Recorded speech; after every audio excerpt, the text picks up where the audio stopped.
Bugungi mavzumiz Python dasturlash tilida funksiya yaratish. Demak, bugun quyidagi rejalar asosida mavzumizni ochishga harakat qilamiz.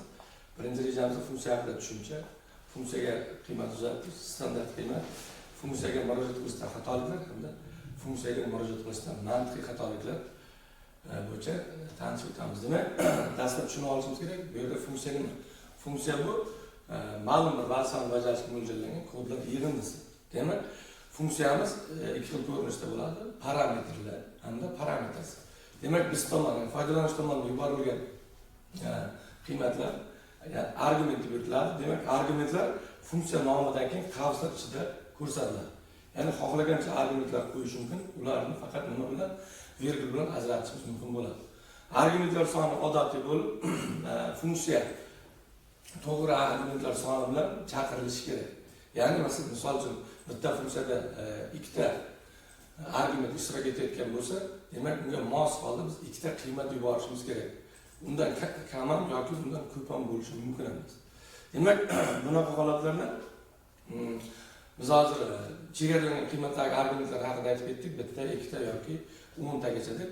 Agar bu argumentlar soni oldindan ma'lum bo'lmaydigan bo'lsa, demak bizda mana bunday yulduzcha belgisini qo'yish orqali amalga oshiriladi. Demak, keyingi slaydimizga e'tibor beradigan bo'lsak, funksiyani yaratib yozilish qoidasi, ya'ni sintaks keltirib o'tilgan.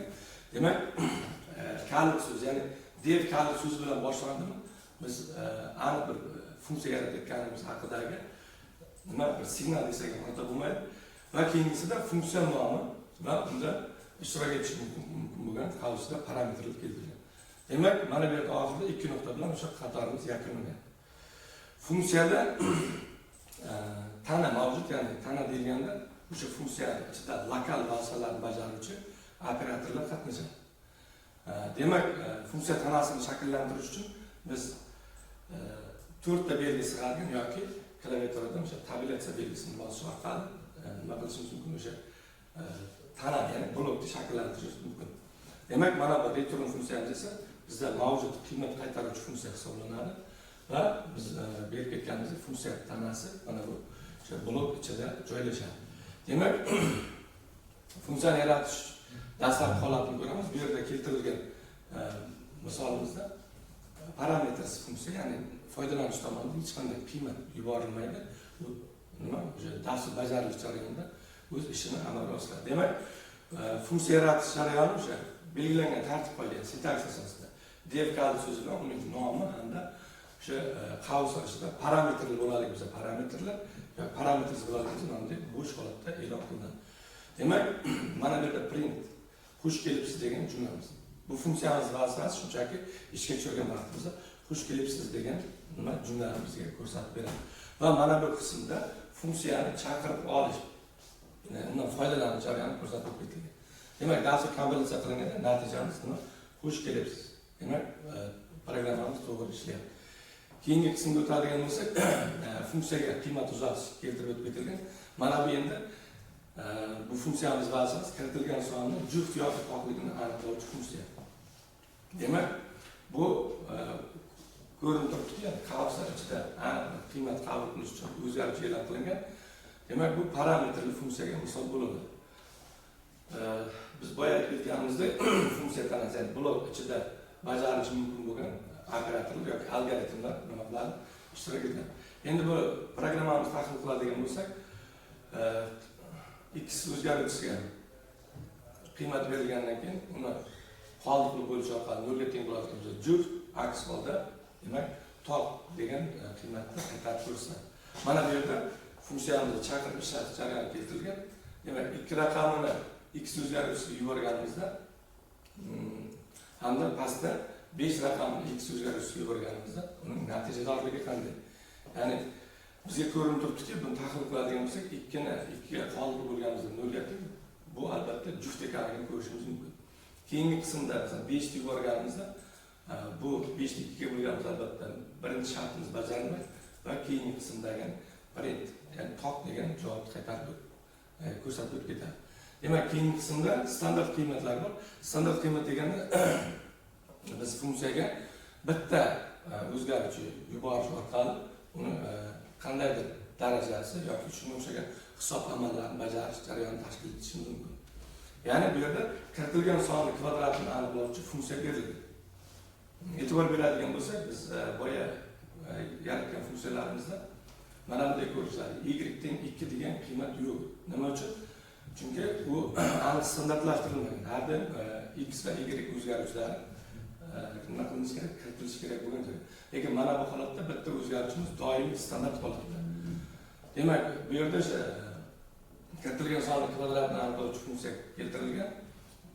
Buni tahlil qiladigan bo'lsak, for y in range, ya'ni 1 dan y plus 1 gacha. Ya'ni bizni o'sha kvadratimizni hisoblash jarayoni amalga oshiriladi.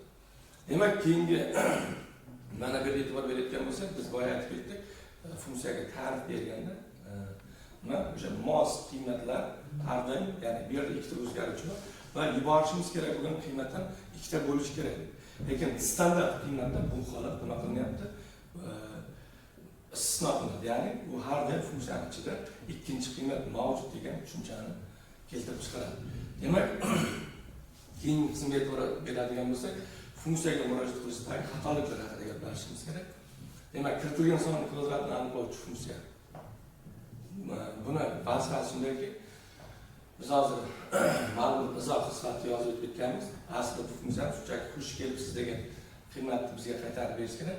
Lekin e'tibor berayotgan bo'lsak, biz funksiyani chaqirib ishlatganimizda daraja ismoil deb qo'yamiz. Lekin aslida bu funksiyamiz qanday funksiya edi? Parametrsiz hech qanday qiymat qabul qilmaydi. Agar shunaqa holat bo'ladigan bo'lsa, bizda mana bunday type error daraja text null position arguments ber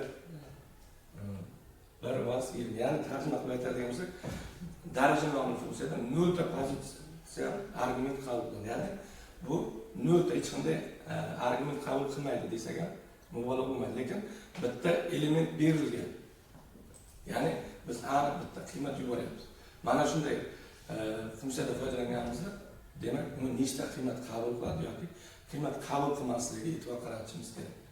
Demak, keyingi qismda funksiyani, demak, mana funksiyani ikkita son yig'indisini hisoblash funksiyasi ekan. E'tibor berayotgan bo'lsak, bu yerga bor yo'g'i mavjud bitta argument yuboryapmiz, ya'ni 35 sonni yuboryapmiz. Demak, uni ishlatgan vaqtimizda hisoblarda, demak, bitta zarur pozitsiyan argument yetishmayapti. Ya'ni biz ikkita qiymat yuborishimiz kerak bo'lgan holat, lekin biz aslida nima qilamiz? Bitta qiymat yuborish orqali hisob amal bajarish haqida buyruq beryapmiz. Demak, mana shu holatda mos argumentlarga biz mos qiymatlar yuborishimiz kerak bo'ladi. Demak, keyingi xatoligimizga e'tibor qaratadigan bo'lsak, bu xatoligimizda turlar bo'yicha berilgan, ya'ni bu yerda tug'ilgan yil, joriy yil deb berilyapti va bunga biz qiymat yuborayotgan vaqtimizda mana bu yerga e'tibor qaratadigan bo'lsak, t yil teng, ya'ni t yil nomli o'zgaruvchimizga string toifadagi qiymat yuboryapmiz. Aslida bizning funksiyamiz faqatgina nima? Int toifadagi qiymatlar bilan ishlaydi. Mana shu biz xatolikni amalga oshirganimizda, demak, pastda int va str uchun qo'llab-quvvatlanmaydigan operator turlari keltirilgan. Ya'ni bundan xulosa qilishimiz kerak. Int bilan string toifadagi qiymatlar bir-biri bilan nima? To'g'ridan-to'g'ri bog'lanish jarayoni amalga oshirilmas ekan. Demak, keyingi qismga o'tadigan bo'lsak, bu funksiyaga murojaat qilishda mantiqiy xatoliklar. Mantiqiy xatolik deyilganda nima? Biz e'tibor bergan bo'lsak, bu yerda faktorialni hisoblaydigan funksiya keltirilgan. Print funksiyamiz orqali 2 marta chaqirish jarayoni. Endi shu yerda mantiqiy xatolik deyilganda nima? Mana bu printimiz funksiya ichidagi mavjud qiymatni hisoblab amalga oshiradigan bo'lsa, mana bu keyingi printimiz esa, demak, bir marta chop qilingan qiymatni yana qayta chop qilishga murojaat qilib qoladi. Shuning orqasidan 120, haqiqatan 5 faktorialimiz 120 ga tengligini ko'rishimiz mumkin, lekin bu yerda bo'sh qiymatni mana bu printimiz, demak, chop qiladi va natijaligi 0.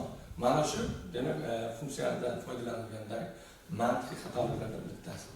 Demak, bu jarayonda oldini olish uchun nima qilishimiz kerak? Funksiya tanasida return funksiyasidan foydalanadigan bo'lsak, mana bu tashqarida printdan foydalansak, o'rin bo'ladi. Agar funksiya tanasining o'zida printdan foydalanadigan bo'lsak, demak, tashqarida print berishimiz maqsadga muvofiq bo'lmaydi. Demak, bu holatdan xulosa qilish kerak. Mantiqiy xato har doim funksiyadan foydalanish jarayonida unda ishtirok etayotgan, u qaytarayotgan qiymatlarga albatta nima qilishimiz kerak? E'tiborli bo'lishimiz kerak. E'tiboringizni so'radim.